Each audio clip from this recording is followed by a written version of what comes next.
After watching Star Trek Strange New Worlds Season 3, Episode 3, I realized Kirk becoming captain of the Enterprise is unfair to Pike's other successor.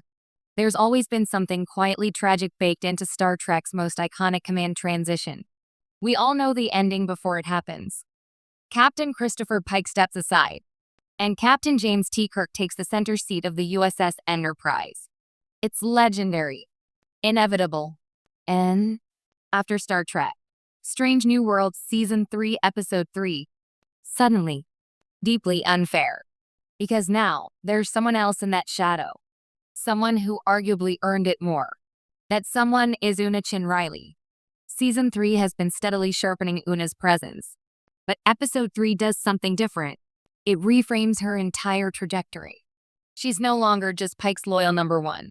She's a fully realized leader, a tactician, and, crucially, a moral center that rivals anything we've seen from future captains. Watching her command in Pike's absence isn't just compelling, it feels right. And that's exactly the problem. For decades, Star Trek canon has positioned Kirk's rise as destiny. From Star Trek, the original series onward, his command is treated as the natural evolution of Starfleet's ideals. Bold, instinctive, and daring. But Strange New Worlds complicates that narrative in a way the franchise never has before. It shows us that Pike didn't just leave behind a ship. He left behind a successor who was already there. Una isn't a placeholder. She's not next in line until Kirk arrives. If anything, Episode 3 suggests the opposite. She is the line. There's a moment, quiet, almost understated, where Una makes a command decision that perfectly balances logic, empathy, and risk. It's the kind of choice that defines great captains.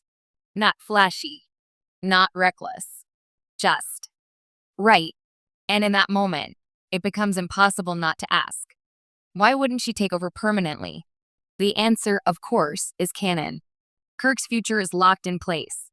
His legacy stretches across films, timelines, and generations of fans.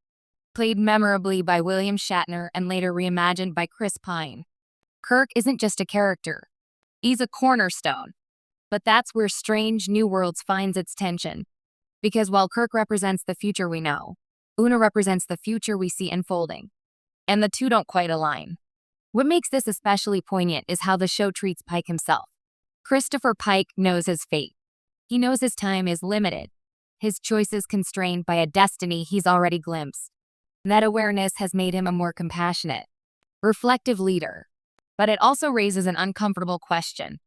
If Pike knows he won't be captain forever, why isn't he actively preparing Una to take over?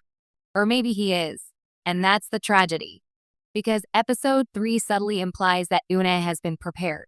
She understands the ship, the crew, and the weight of command. She doesn't need to grow into the role. She's already inhabiting it. And yet, history will pass her by.